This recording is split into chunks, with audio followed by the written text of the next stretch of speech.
హల్లెలూయా. సంతోషంగా ఉన్నవారు ఒకసారి స్తోత్రం చెప్తారా? హల్లెలూయా, హల్లెలూయా. మరొకసారి దేవుడు ఇచ్చిన అవకాశాన్ని బట్టి ఆయనకి ఎంతగానో కృతజ్ఞతాస్తుతులు చెల్లించుకుంటున్నాను. అలాగే మరి ప్రోత్సహిస్తున్న దైవజనుని బట్టి వందనాలు చెల్లించుకున్నా. కూడి వచ్చిన మీ అందరికీ కూడా ప్రభు పేరిట వందనాలు చెల్లించుకుంటున్నానండి. చిన్న ప్రార్థనతో మనం వాక్యంలోకి వెళ్దాము. మహాపరిశుద్ధుడా, మహాగణుడా, సర్వాధికారి, నిత్య నివాసి, నీకు స్తోత్రములు చెల్లించుకుంటున్నాను ప్రభా. ఇదిగోండయ్యా తండ్రి, బలహీనురాలైన నన్ను నీవు నిలబెట్టుకొని ప్రభా తండ్రి, నీ మాటలు ధ్యానించడానికి తండ్రి దేవా నాకు ఇచ్చిన కృపను బట్టి నీకు స్తోత్రములు చెల్లించుకుంటున్నానయ్యా ప్రభా తండ్రి. నా జ్ఞానము కాదు, నా మాటలు కాదు, కానీ ప్రభా కేవలము ప్రభా తండ్రి నీ ఆత్మ ద్వారానే నన్ను నడిపించమని ప్రభా తండ్రి దేవా. ఏ ఒక్క మాట అయినా నా సొంతవి కాకుండా ప్రభా తండ్రి నీ పరిశుద్ధాత్మ ప్రేరేపణ ద్వారానే ప్రభా మేము ధ్యానించడానికి మాకు సహాయం చేయమని అడుగుతుంది ప్రభా తండ్రి. ఈ చిన్ని ప్రార్థన పాఠశానికి చేర్చుకోమని యేసు పరిశుద్ధ నామములో ప్రార్థన అడిగి వేడుకొనిచున్నాం పరమ తండ్రి, ఆమేన్. లాస్ట్ టైం నేను చెప్పింది ఎవరికైనా గుర్తుందా అండి? గుర్తుందా? ఎవరైనా చెప్తారా ఏం చెప్పాను? మన కళ్ళు ఎక్కడుండాలి? వాగ్దాన భూమి మీద, అంటే కానాను మీద ఉండాలి. ఐగుప్తు మీద ఉండాలా? కాదు, వాగ్దాన భూమి మీద ఉండాలి. ఓకే, గుర్తున్నందుకు ఐఎమ్ వెరీ హ్యాపీ. ఓకే, ఈ రోజు మనము ఇంకొక టాపిక్ గురించి డిస్కస్ చేసుకున్నాము. ప్రకటన గ్రంథము 11వ అధ్యాయము. ప్రకటన 11వ అధ్యాయము 1వ వచనం. మరియు ఒకడు చేతికర్ర వంటి కొలకర్ర నాకిచ్చి నీవు లేచి దేవుని ఆలయమును బలిపీఠమును కొలత వేసి ఆలయములో పూజించు వారిని లెక్కపెట్టుము. చాలండి. ఆ కింద దాని మీనింగ్ మనకు ఆ పేజ్ కింద ఒక మూల భాషలో దేవుని అర్థం అనేసి చూడండి. అక్కడ ఒకసారి చదవండి అదేముందో. దేవుని ఆలయమును బలిపీఠమును అందులో పూజించు వారిని కొలత వేయము. చాలండి. ఇక్కడ ప్రకటన గ్రంథంలో ఏం చూస్తున్నాము అంటే, ఒక చేతికర్ర వంటి కొలకర్ర అంట ఆయనకి ఇచ్చి ఏం చేయమంటున్నారు దేవుడు? దేవుని ఆలయాన్ని, ఫస్ట్ గా దేవుని ఆలయాన్ని, సెకండ్ ఏంటి? బలిపీఠాన్ని, మూడవదిగా ఆలయంలో పూజించేవాడిని, అంటే ఆలయంలో దేవుణ్ణి ఎవరినైతే ఆరాధిస్తున్నారో ఆరాధించేవాడిని కొలత వేయమంటున్నారు. కొలత వేయాలంటే ఆ మూడు మనం విభాగించుకుంటే మొట్టమొదటిగా ఆలయం కొలత అన్నమాట. మరి కొత్త నిబంధనలోకి వచ్చే, పాత నిబంధనలో అయితే ఆలయంలో ఇన్ని మెజర్మెంట్స్ ఇలా ఉండాలి అని మనం చూస్తూ ఉంటాం కదా. మరి కొత్త నిబంధన వచ్చేసరికి ఆలయ కొలత అంటే ఏంటంటే, మనం చూసుకున్నాం ఆలయంలో మొట్టమొదటిగా ఇప్పుడు చూడండి, పొడుగు ఇంతుంది, ఈ వైశాల్యం ఇంతుంది అని మనం హైట్ కానీ డెప్త్ కానీ అన్ని చూస్తూ ఉంటాం, మెజర్ చేస్తూ ఉంటాం కదా. మరి దేవుడు ఏ ఒక్క మీనింగ్ తో ఇక్కడ అంటున్నారంటే, ఆలయములో ఎంతమంది వచ్చారు అనేది ఆలయ కొలత అన్నమాట. హల్లెలూయా. ఆలయములో ఎంత త్వరగా వచ్చారు అనేది ఆ కొలత యొక్క మీనింగ్ అన్నమాట.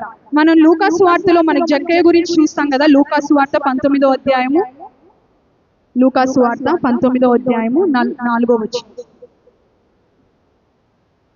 అప్పుడు యేసు ఆ త్రోవను రానయ్యుండెను గనుక అతడు ముందుగా పరిగెత్తి ఆయనను చూచుటకు ఒక మేడి చెట్టు ఎక్కెను. చాలండి. ఏంటంటే యేసు ఆ త్రోవను వస్తున్నాడని జక్కయ్య ఏం చేశాడు? పరిగెత్తాడా? ముందుగా పరిగెత్తాడు. అక్కడ ఏమని మెన్షన్ చేస్తుంది? ముందుగా. హల్లెలూయా. మీకు డిఫరెన్స్ అర్థమవుతుందా? మామూలుగా జక్కయ్య అక్కడ యేసుప్రభుని చూసి పరిగెత్తి యేసుప్రభుని చేరుకున్నారు అని పెట్టొచ్చు అక్కడ, కానీ అక్కడ ఏమంటున్నాడు? యేసుని చూసి జక్కయ్య ముందుగా పరిగెత్తాడంట. అదే అధ్యాయంలో మనం 6వ వచనంలో చూసినట్లయితే, అతడు త్వరగా దిగి సంతోషముతో ఆయనను చేర్చుకొని. చాలండి. 4వ వచనంలో ఏం చూస్తున్నాం? అతడు ముందుగా పరిగెత్తాడు. 6వ వచనంలో ఆయన త్వరగా దిగాడు అన్నమాట. టాపిక్ మీకు అర్థమయ్యే ఉంటుంది కదా, అర్థమైందని అనుకుంటున్నాను. జక్కయ్య యేసు ప్రభుని చూడటానికి ఎంతో ఆసక్తి కలిగి ఉన్నాడు కాబట్టి యేసు ఆ మార్గంలో వస్తున్నాడని తెలుసుకొని ముందుగా పరిగెత్తాడు. అలాగే ఎప్పుడైతే యేసు ప్రభు జక్కయ్యను చూసి నేను నీ ఇంట ఉండవలసి ఉన్నది అని చెప్పారో అప్పుడు త్వరగా దిగి ఉన్నాడు అన్నమాట. అదే మనం మామూలుగా యేసు ప్రభుని చూడడానికి అందరితో పాటుగానే వెళ్ళొచ్చు కదా జక్కయ్య కూడా. అక్కడ చాలా మంది జన సమూహము, ఎవరో స్వస్థపరిచే దేవుడు అంట, యేసుప్రభు అంట వస్తున్నారంట, అందరిలాగా ఈయన కూడా వెళ్ళొచ్చు. కానీ జక్కయ్యకున్న స్పెషాలిటీ ఏంటి? ముందుగా వెళ్ళాడు. అలాగే ఆ మేడి చెట్టు నుంచి త్వరగా దిగాడు అన్నమాట. ఆయన యొక్క ఆసక్తి ఆ విధంగా ఉంది. ఈ దినాన మనం ఈ యొక్క ఆలయం, దేవుని ఆలయానికి కూడా జక్కయ్య వలె ముందుగా వస్తున్నామా? జక్కయ్య వల్లే త్వరగా దేవుణ్ణి ఆరాధించడానికి మనం వేగిర పడుతున్నామా అని మనం చూడాలన్నమాట. అయితే మా తాతయ్య చిన్నప్పుడు చెప్పేవారు అనమాట. ఆయన చిన్నప్పుడు చర్చ్కి వెళ్ళేటప్పుడు అంట, ఆ కాలంలో చర్చ్ లో అటెండెన్స్ పెట్టేవారంట. ఏంటండి? అటెండెన్స్ స్కూల్లో పెడతారు కదా, ఆ విధంగా చర్చ్కి వెళ్ళి రూల్ నెంబర్ 1 సోనీ అంటే ఎస్ పాస్టర్ గారు నేను వచ్చాను, రూల్ నెంబర్ 2 ఇంకొకరి పేరు చెప్తే వాళ్ళు వచ్చాను. సో ఆ భయం వల్ల ప్రజలందరూ చర్చ్కి వచ్చేవాళ్ళు అనమాట. మరి ఈ కాలంలో అలాంటివి ఏం లేవనుకోండి. మరి ఆ విధంగా అంటే దేవుని యందు భయభక్తులు ఆ విధంగా చూపించాలన్నమాట. జక్కయ్య వల్ల త్వరగా వచ్చి ముందుగా వెళ్ళాలన్నమాట. అయితే మనం చాలా వరకు ఏం చేస్తామంటే మన పర్సనల్ వర్క్స్ వల్ల ఆగిపోతూ ఉంటాం. ఏమనుకుంటాం? మొదటి ప్రార్థనే కదా, ప్రారంభ ప్రార్థనకి వెళ్ళకపోతే ఏం కాదు, ప్రారంభంలో పాటలే కదా, పాటలు మేము ఎలాగో పాడేవాళ్ళు పాడుకుంటారు, మేము ఆరాధనకి వెళ్తే చాలు అని అనుకుంటాం. అవునా? నేను ఎవరిని బాధ పెట్టాలని వాక్యం కాదు, దేవుడు ప్రేరేపిస్తున్నాడు కాబట్టి చెప్తున్నాను. ఇప్పుడు మరి ఆరాధన చేసే సమయంలో కూడా ఆరాధనే కదా, వాక్యానికి వెళ్తే సరిపోతుంది, మనకు కావాల్సిన దేవుని వాక్యమే కదా అని చాలా మంది మనము అనుకుంటూ ఉంటాం అన్నమాట. కానీ ఒక దేవుని యొక్క దీవెనలు పొందాలి అని అంటే ఇప్పుడు చూడండి, ఒక 100% అంటే ఒక 100% దేవుని చర్చ్ లో మనం గడుపుతున్నాము అంటే సమయము, ఆ 100% ప్రారంభ ప్రార్థన, ప్రారంభ పాటలు, ఆరాధన, వాక్యము, సాక్ష్యము ప్రతిదీ అందులో ఇంక్లూడ్ అయి ఉంటుందండి. హల్లెలూయా. మరి ఈ దినాన మనము ప్రారంభ ప్రార్థనకి రాకుండా పాటలకు వచ్చామనుకోండి, మనకు వచ్చే ఆశీర్వాదం ఎంత? అందులో 10% తీసేస్తే 90% ఆశీర్వాదమే మనకు వస్తుంది. అవునా? సరే పాటలు మేము పాడం కదా, ఆరాధనకి వెళ్తాంలే అనేసి అనుకున్నాం అనుకోండి, ఆరాధన వరకు వస్తే 80% ఆశీర్వాదమే. ఆరాధన కూడా ఎందుకులే, వాక్యం టైంకి వెళ్దాము అని అనుకున్నాం అనుకోండి, 50%. ఆ వాక్యంలో కూడా వాక్యం చెప్పేటప్పుడు మధ్యలో వెళ్దాంలే అంటే నీ ఆశీర్వాదం అంతా కూడా తగ్గిపోతూ ఉంటుంది. ఎవరికైనా ఉందా ఇక్కడ నాకు 50% ఆశీర్వాదం వస్తే చాలని వాళ్ళు స్తోత్రం చెప్పండి ఒకసారి. ఎవ్వరూ లేరు. అవునా? మరి 100% ఆశీర్వాదం కావాలన్న వారి స్తోత్రం చెప్పండి. హల్లెలూయా. ఏంటి ఎక్కువ వినిపించట్లేదు? సమృద్ధి అయిన ఆశీర్వాదం మీకు ఎవరికి వద్దా? హల్లెలూయా.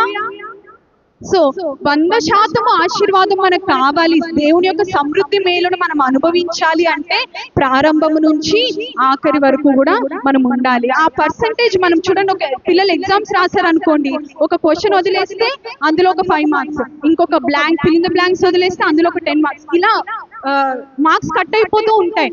అదే విధంగా మన ఆత్మీయ జీవితంలో కూడా పాటలే కదా, మన రాకపోయినా పర్లేదు, ప్రార్థనే కదా, ఆరాధనే కదా అని వదిలేస్తూ ఉంటే మన ఆశీర్వాదం కూడా దేవుడు అలా నువ్వెంతైతే కొలుస్తావో నీకు అంతే కొలవబడుతుందని దేవుని వాక్యంలో ఉంటుంది. నువ్వెంతైతే దేవునికి సమయాన్ని ఇస్తున్నావో దేవుడు ఆశీర్వాదం కూడా నీకు అంతే వస్తుంది. హల్లెలూయా. నమ్మిన వారు ఒకసారి స్తోత్రం చెప్తారా? మరి పాటలు, ఆరాధన ఎందుకు అంత ముఖ్యమని నేను చెప్తున్నానంటే, మనం వాక్యం వినడం కన్నా, ప్రార్థన చేయడం కన్నా దేవుని స్తుతించడము ఎంతో ముఖ్యం. హల్లెలూయా. హిందీలో ఒక పాట ఉంటుంది, ఏంటంటే స్తుతి ఆరాధన ఊపర్ జాతి హై, ఆశీష్ లేకర్ నీచే ఆతి హై. అంటే స్తుతి ఆరాధన ఇక్కడ నుంచి పైకి వెళ్తే అంట, దీవెనలు ఆశీర్వాదాలు అక్కడ నుంచి కిందకు వస్తాయంట. హల్లెలూయా. మనం ఇక్కడ దేవుని సన్నిధానంలో పాటలు పాడడానికి, ఆరాధన చేయడానికి రాకపోయాం అనుకోండి, మన ఆశీర్వాదాలు ఎక్కడొస్తాయి? రావు. అవునా? వాక్యము, దేవుని వాక్యం వినాలి, అది చాలా ఇంపార్టెంట్. కానీ దేవుని వాక్యం వినడం మన విశ్వాసాన్ని బలపరచడం, కానీ దేవుణ్ణి ఇంకా ఎక్కువ స్తుతించడానికి మనకు ముందుగా దేవుని పాటలు, ఆరాధనలు మనము పాల్గొనాలన్నమాట. ఇప్పుడు చూడండి, ఎవరైనా మీకు ఎవరి నుంచైనా మీకు సహాయం కావాలనుకోండి, వాళ్ళ దగ్గరికి వెళ్ళి, పెద్ద మనుషుల దగ్గరికి వెళ్ళి, మీరు చాలా గొప్పవారండి, మీరు చాలా గ్రేట్ అండి, అదండి ఇదని ఎంత పొగుడతాం కదా. మనుషులు అన్నాక ఒకళ్ళ నుంచి మనకు సహాయం కావాలి, వాళ్ళ దగ్గర మనకు కావాల్సింది ఏదో ఉంది అంటే వాళ్ళకి ఏదోలాగా క్రీమ్ బిస్కెట్స్ వేసి అవన్నీ మనకి తెచ్చుకుంటాం అన్నమాట. అంటే బిస్కెట్లు ఏమని చెప్పట్లేదు నేను దేవుడికి, ఆ విధంగా మీరు అర్థం చేసుకోకండి. కానీ దేవుణ్ణి మనము గణపరచాలి, దేవుణ్ణి స్తుతించాలి. ప్రభువా నీవు గొప్ప దేవుడు అని మనం అనుభవపూర్వకంగా కూడా చెప్పాలన్నమాట. సో అలాంటి టైంలో మనం చాలా మంది అనుకుంటాం, వర్క్ బిజీలో, మన పర్సనల్ లైఫ్ లో చాలా వర్క్స్ ఉంటాయి కదా, అనుకుంటాం ఏంటి ఇంట్లో మేము పాటల సమయానికి రాకపోయినా మేము ఇంట్లో పాటలు పాడుతూ ఉంటాము, ఆ విధంగా అయినా దేవుడు మా పాటల్ని, మా స్తుతుల్ని చేర్చుకుంటాడు కదా అని. మరి ఇంకా అలాగైతే ప్రతి వారం మనం ఈ సమాజంగా ఈ చర్చ్ లో కూడుకోవడానికి కూడా అవసరం లేదు, అవునా? ఇంట్లో ఆరాధించేది వేరు, దేవుని యొక్క సన్నిధిలో ఆరాధించేది, దేవుని యొక్క సన్నిధిలో స్తుతించేది వేరు అన్నమాట. ఇక్కడ పరిశుద్ధ దూతల సమూహం ఉంటుంది, పరిశుద్ధ స్థలము కాబట్టి ఇక్కడ దేవుని యొక్క మహిమను మనం పొందుకోవాలి అని అంటే దేవుని స్తుతించి అనుభవపూర్వకంగా మనము స్తుతించాలన్నమాట. మరి మొట్టమొదటిగా ఆలయం కొలత చూసాం కదా, చేతికర్ర వంటి కొలకర్ర నాకు ఇచ్చి దేవుని ఆలయమును కొలత వేసి అని వాక్యం చెప్తుంది. మరి దేవుడు ఆలయాన్ని కొలిచేటప్పుడు నువ్వు ఇక్కడ ఉంటున్నావా లేదా అనేది నిన్ను ప్రశ్నించుకోవాలన్నమాట. అదే రెండవదిగా చూసినట్లయితే బలిపీఠం కొలత, అదే ప్రకటన గ్రంథంలో 11వ అధ్యాయం ఇందాక చదివిన దాంట్లో దేవుని ఆలయమును బలిపీఠమును కొలత వేసి అని ఉంది. బలిపీఠం కొలత అంటే ఏంటి? బలిపీఠం దగ్గర ఏముంటాయి? బలిపీఠం అంటే దేవుని యొక్క అర్పణలు అన్ని అర్పించే స్థలం అన్నమాట. అంటే అప్పట్లో అతి పరిశుద్ధ స్థలము, అక్కడ అందరికీ ఎలా ఉండేది కాదు. మరి ఏమైనా బలులు అర్పించాలి అని అంటే దేవుడు అందులో మచ్చైనను ముడతైనను లేకుండా ఒక ప్యూర్ యానిమల్స్ ని దేవుడు కోరుకునేవాడు అనమాట. మరి ఇప్పుడు కూడా బలిపీఠం దగ్గర మనం అర్పించేది ఏంటి అని అంటే మన యొక్క అర్పణలో రెండు రకాలైన అర్పణ ఉంటుంది. ఒకటి కానుకల ద్వారా మనం ఇచ్చే అర్పణ, రెండోది హృదయార్పణ. హల్లెలూయా. మరి అర్పణకి సమర్పణకి తేడా ఏంటండి? అర్పణకి సమర్పణకి నేను చెప్తాను. అర్పణ అంటే చేతితో ఇచ్చేది, సమర్పణ అంటే హృదయంతో ఇచ్చేది. హల్లెలూయా. మరి అర్పణ మనకి ఇచ్చిన మన దగ్గర ఉన్న కానుకలు మనం ఎంతైతే మనము ఇవ్వగలిగాక అంత మనం ఇస్తాం, అది అర్పణ. అంతేగాని నువ్వు హృదయపూర్వకంగా ఇస్తే దాన్ని ఏమంటారు? సమర్పణ. నీ హృదయాన్ని దేవునికి ఇస్తే అది సమర్పణ అన్నమాట. మరి అలాగే ఆరాధన, బలిపీఠం దగ్గర ఆరాధనలు కూడా జరుగుతూ ఉంటాయి కాబట్టి మనము బలిపీఠ కొలత వేసేటప్పుడు దేవుణ్ణి ఆరాధించే వారిగా ఉన్నామా లేదా అని దేవుడు మనల్ని మెజర్ చేస్తాడన్నమాట. మరి నీ ఆరాధన ఏ విధంగా ఉంది? ఆత్మతోను సత్యముతోను హృదయపూర్వకమైన ఆరాధన ఉందా, లేక పైన మనుషుల కోసం ఆరాధించే వారిగా ఉన్నామా అనేది మనము జ్ఞాపకం చేసుకోవాలి. కీర్తనల గ్రంథము, కీర్తనలు 51వ అధ్యాయము 17వ వచనం. కీర్తనలు 51:17. విరిగిన మనస్సే దేవునికి ఇష్టమైన బలులు దేవా విరిగి నలిగిన హృదయమును నీవు అలక్ష్యము చేయవు. చాలండి. ఏంటంట దేవుడికి ఇష్టమైన బలు ఏంటంట? విరిగిన మనస్సే దేవునికి ఇష్టమైన బలులు అంట. విరిగి నలిగిన హృదయముతో మనము అర్పణలు అర్పించాలి, మన హృదయాన్ని అర్పించాలి, దేవుణ్ణి ఆరాధించాలి, ఆత్మతోను సత్యముతోను దేవుణ్ణి ఆరాధించాలన్నమాట. మరి మన విరిగి నలిగిన హృదయంతో ఆపోజిట్ ఏంటండి? దీనత్వం కలిగిన హృదయానికి వ్యతిరేకంగా ఉండే హృదయం ఏంటి? గర్వపు హృదయం, అవునా? స్వార్థపూరితమైన హృదయం. మరి అటువంటి హృదయాన్ని పెట్టుకొని మనం ఎంత ఆరాధించినా ఎంత స్తుతించినా దేవుడికి అది ఇష్టమా? ఇష్టం కాదు. అలాంటివి ఆమోస్ గ్రంథంలో ఉంటుంది. అందులో దేవుడు వాక్యం ఒకటి ఉంటుంది అన్నమాట. మీరు అటువంటి పాటలు పాడినా నేను వాటిని వినను అని చెప్తాడు దేవుడు. ఒకసారి చూద్దాం. ఆమోస్ గ్రంథము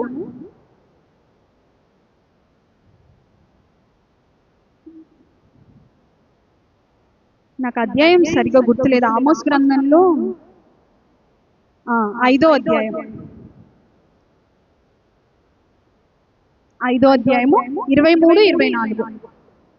ఆమోస్ గ్రంథము 5వ అధ్యాయం 23. మీ పాటల ధ్వని నా యొద్ద నుండి తొలగనీయుడి,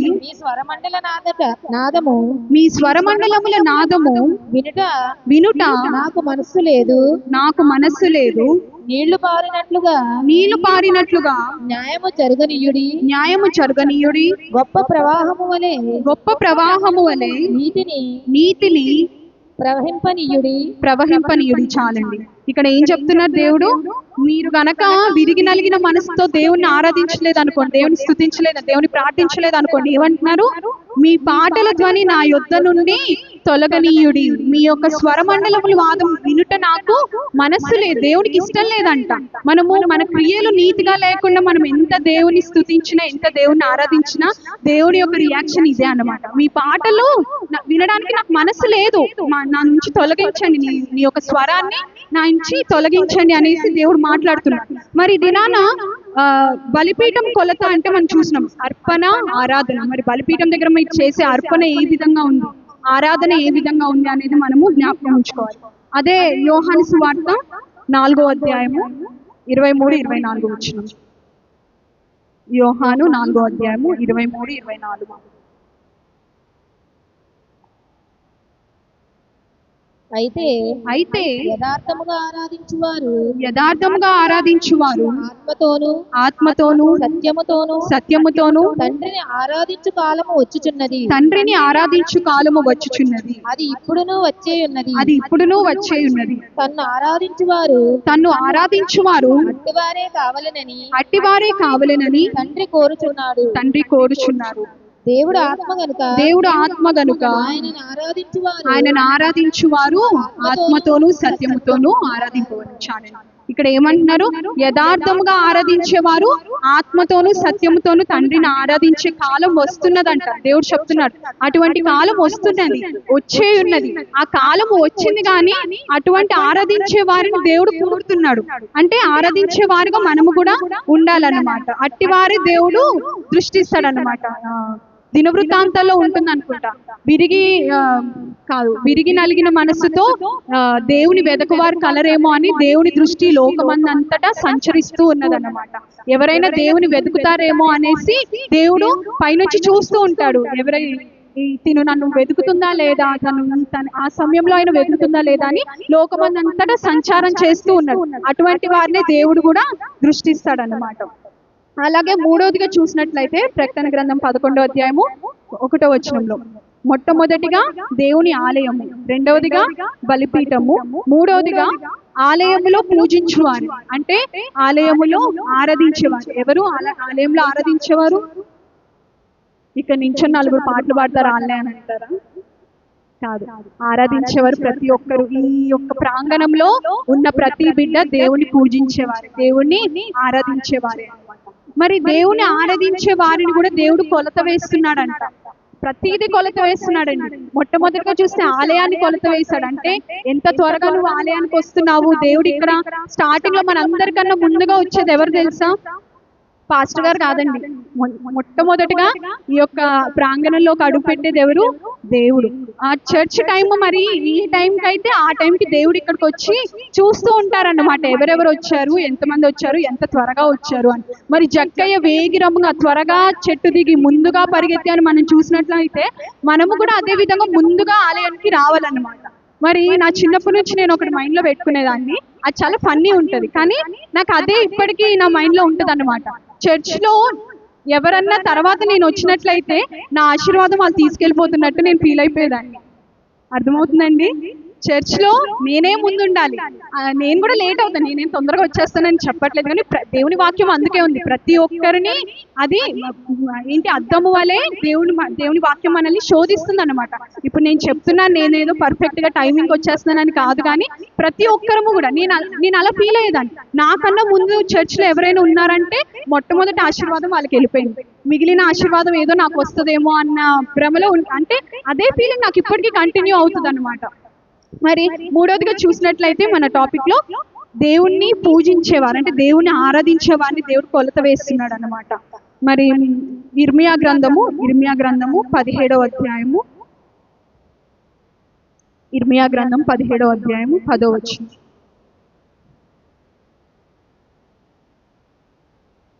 అది ఘోరమైన వ్యాధి కలది. ఒకరి ప్రవర్తనను బట్టి వాని క్రియల ఫలము చొప్పున ప్రతీకారము చేయుటకు యెహోవాను నేను హృదయమును పరిశోధించువాడను అంతరింద్రియములను పరీక్షించువాడను. చాలండి. ఏంటంట? ఒకని ప్రవర్తనను బట్టి వాని క్రియలను బట్టి యెహోవా అయిన నేను ఏం పరిశోధిస్తున్నాడు? హృదయాన్ని, అంతరింద్రియాలని పరిశోధిస్తున్నాడు అన్నమాట. మరి ఇక్కడ చూసాం కదా, ఆరాధించే వారిని దేవుడు కొలత వేస్తున్నాడు అనేసి అంటే మనల్ని మెజర్ చేయడం అంటే అదే. మన విశ్వాసాన్ని బట్టి, మన హృదయాన్ని బట్టి, మన నీతి క్రియలను బట్టి దేవుడు కొలత వేస్తున్నాడు అన్నమాట. మరి అదే గలతీయులకు రాసిన పత్రిక 1వ అధ్యాయము 10వ వచనంలో చూసినట్లయితే, గలతీయులకు రాసిన పత్రిక ఇప్పుడు నేను మనుషుల దయను సంపాదించుకొని చూచుచున్నానా దేవుని దయను సంపాదించుకొని చూచుచున్నానా నేను మనుషులను సంతోషపెట్టగోరుచున్నానా నేను ఇప్పటికి మనుషులను సంతోషపెట్టువాడనైతే క్రీస్తు దాసుడను కాకయే పోదును. అపోస్తలుడైన పౌలు ఏమంటున్నారండి? నేను మనుషుల దయను సంపాదిస్తున్నానా, దేవుని దయను సంపాదిస్తున్నానా? ఆయన ఏమన్నారు? ఎగ్జామ్ చేసుకుంటున్నట్టే, సెల్ఫ్ ఎగ్జామిన్ అంటారు చూడండి.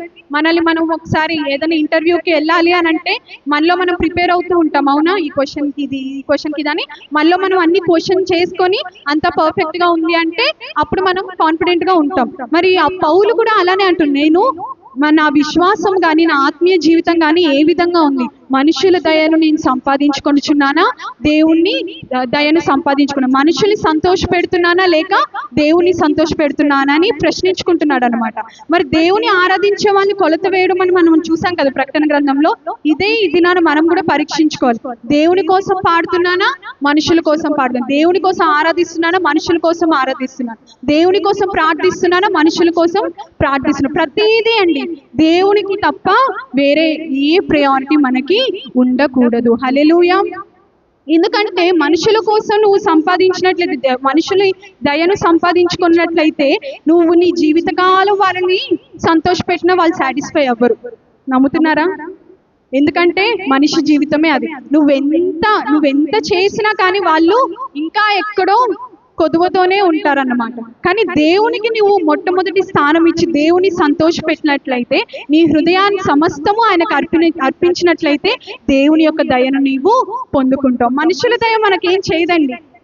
టు బి ఫ్రాంక్, మనుషుల దయ వారు నిన్ను ఎంత పొగిడినా కానీ, అమ్మో నువ్వు అంత బాగా పాడుతావు, నువ్వు అంత అలా ఆరాధన చేస్తావు అని ఎంత పొగిడినా అది దేవుని కృపనే చెప్పాలంటే. అంటే పొగడొద్దని కాదు, కానీ ఆ పొగడత కోసం మనం చేయకూడదు. దేవుణ్ణి చూస్తున్నాడు, దేవుని యొక్క పొగడత మనకి లాస్ట్గా అదొక్కటే మ్యాటర్ అవుతుంది. అవునా? ఎందుకంటే మనుషులు ఈ రోజు పొగుడతారు, రేపు తిడతారు. ఏ నోటితో అయితే మనల్ని పొగిడారో అదే నోటితో రేపు తిడతారు. కానీ దేవుడు ఆ విధంగా ఉండడు. నిన్న నేడు మారని దేవుడు మన దేవుడు. హల్లెలూయా. యుగ యుగాలు కూడా మనకి దేవుడై ఉన్నాడు, ఎప్పటికీ మారని దేవుడు. ఆయన ప్రేమ మన ఎదుట కూడా ఎప్పటికీ మారదు, ఇప్పటికీ తక్కువ కూడా అయిపోదు. ప్రేమ ఎప్పటికీ శాశ్వతమైన ప్రేమతో మనల్ని ప్రేమిస్తూ ఉన్నాడు అనమాట. మరి ఇది నన్ను చూస్తే మనుషుల దయను నువ్వు పొందుకునేవాడిగా ఉన్నావా లేక దేవుని దయను పొందుకునేవాడిగా ఉన్నావా అని దేవుడు కొలత వేస్తున్నాడు అనమాట. మొట్టమొదటిగా ఏం చూసామండి? ఆలయము కొలత. అంటే దేవుని మందిరముకి నువ్వు ఎంత త్వరగా వస్తున్నావు, ఎంత విధంగా నువ్వు ఆసక్తి చూపిస్తున్నావు అనేది మొట్టమొదటిగా చూసాం. సెకండ్ ఏంటి? బలిపీఠము కొలత. అంటే దేవుని అర్పణలు నువ్వు ఏ విధంగా అర్పిస్తున్నావు? హృదయం పూర్వకంగా అర్పిస్తున్నావా? అంటే అర్పణ సమర్పణ రెండింటికి తేడా నేను చెప్పాను కదా. చేతితో ఇచ్చేది అర్పణ, సమర్పణ అంటే మనపూర్వకంగా హృదయపూర్వకంగా ఇచ్చేది సమర్పణ అన్నమాట. అలాగే మూడోది చూసినట్లయితే దేవుని ఆరాధించేవారు, అంటే మనల్ని మెజర్ చేస్తూ ఉన్నాడు అన్నమాట. మరి ఈ మూడు మెజర్ చేసినప్పుడు ఇదంతా ఒక ఎగ్జామ్ అనుకోండి, దేవుడు మనకు పెట్టే ఎగ్జామ్ అనుకోండి. ఈ మూడు కొలతలు కొలిసినప్పుడు అంట మనం అందులో ఏ విధంగా ఉండాలి? ఆ కొలతకి సరిపోయే వారిగా ఉండాలి. ఒకవేళ కొలతలో మనము త్రాసులో తేలిపోతే ఏమవుద్ది? దేవుడు త్రాసులో చూస్తాడు కదా. మనందరికి తెలిసిన వాక్యం ఒకసారి చూద్దామా? మెనే టెకెల్ ఉఫార్సి, దానియేలు గ్రంథము 5వ అధ్యాయము, దానియేలు గ్రంథము 5వ అధ్యాయము 21వ వచనము.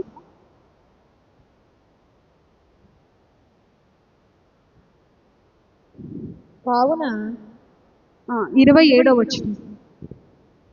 ఫెరేస్ అనగా 26 నుంచి చూడండి, 26వ వచనం నుంచి. టెకేల్ అనగా ఆయన నిన్ను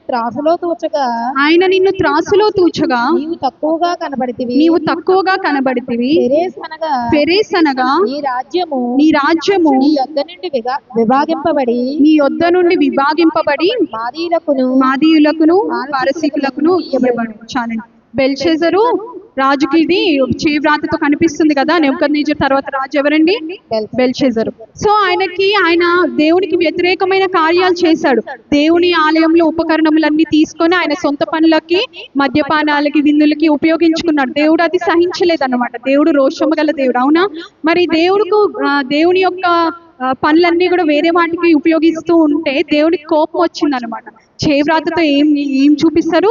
మెనే టెకేలు పార్సిన, అంటే నువ్వు త్రాసులో తూయబడగా తక్కువగా నీవు కనబడ్డావు, అందుకని నీ రాజ్యం అనేది నీ నుంచి తీసివేస్తున్నాను అనేసి చెప్తున్నాడు అనమాట. తర్వాత మరి బెల్షెజర్ రాజు చనిపోయినట్లు కూడా మనము చూస్తున్నాం. మరి ఇక్కడ కూడా మనము ఎవ్రీథింగ్ ఈజ్ మెజర్డ్ కదా.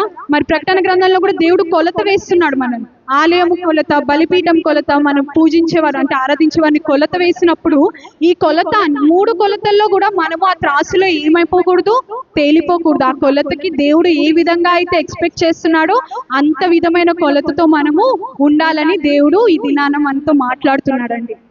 మరి ఈ దినాన మనం ఒకవేళ ఈ దేవుని ఆలయానికి సమయానికి వస్తున్నాము, దేవుని ఆరాధన చేస్తున్నాము, హృదయపూర్వకమైన ఆరాధన కాకుండా ఏదో పైపైన ఆరాధన చేస్తున్నాము, మరి ఏంటి మనుషుల కోసం కాకుండా దేవుని కోసమే మనము చేస్తున్నాము అని మనం అనుకుంటున్నాం.